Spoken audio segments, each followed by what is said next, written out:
I've been hearing a lot about Kellie Leitch catching flack for her hate speech regarding her desire to screen immigrants for anti-Canadian values before allowing them into the country.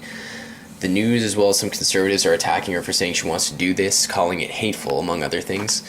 And I don't get where they're coming from, and I want to talk about this for a few minutes because I believe they're attacking her unjustly. I read this article online from Maclean's written by Megan Campbell. The article focuses on a high school VP creating #NotMyMP signs and distributing them around various communities because he woke up after the US election, saw Leitch celebrating Trump's win, and decided he had to do something about it. The article also mentions a social worker from Creemore who says Leitch's talk of values intentionally harbors hatred. And earlier in the article they mentioned that the campaign is a way for constituents to distance themselves from Leitch's rhetoric, most controversially, her call to screen immigrants for anti-Canadian values. But I'm left wondering how this is hateful at all. I found an article from the CBC where they talk about a survey Leitch put out to her constituents asking them if immigrants should be screened. She said she wants to screen potential immigrants for anti-Canadian values that include intolerance towards other religions, cultures, and sexual orientations, violent and or misogynist behavior, and or a lack of acceptance of our Canadian tradition of personal and economic freedoms. I don't see anything hateful there, and Canadians as well as others in the West have a good reason to be cautious about who we're bringing into this country. Just look at what's gone on south of the border, or in France and other areas of Europe over the last few years, and you can see what the results of mass immigration can be. Take a look at this Fox News article. While the June 12th massacre at an Orlando gay nightclub marked the deadliest terror attack on U.S. soil since 2001, the data shows that America has been facing a steady stream of plots.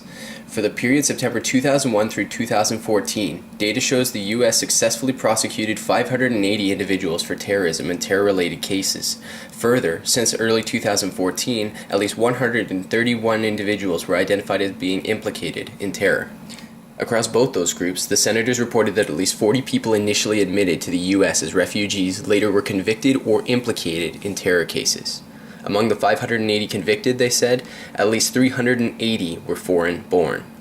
The data and research show that immigrant terrorists are a real problem and have been for years. Of course we in the West would be worried about bringing immigrants over from these countries without them being screened properly, especially since ISIS has already publicly stated that they have smuggled thousands of extremists into Europe and fully intend to use the refugee crisis to infiltrate the West.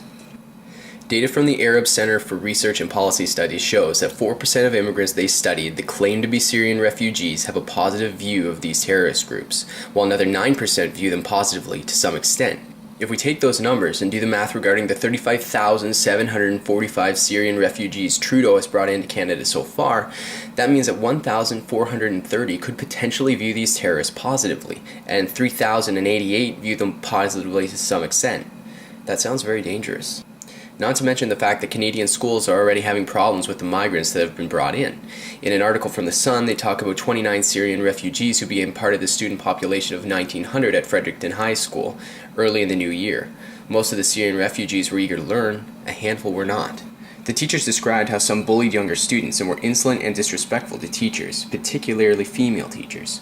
One told a teacher that rocket-propelled grenades was his hobby. It's surprising to me that the Liberal government would be opposed to extra screening for immigrants, given the terrorism that has taken place in the world over the last few years. Something needs to be done about it. We need to protect ourselves from terrorist sympathizers sneaking across our borders, not only for the good of Canadians, but for the good of migrants as well.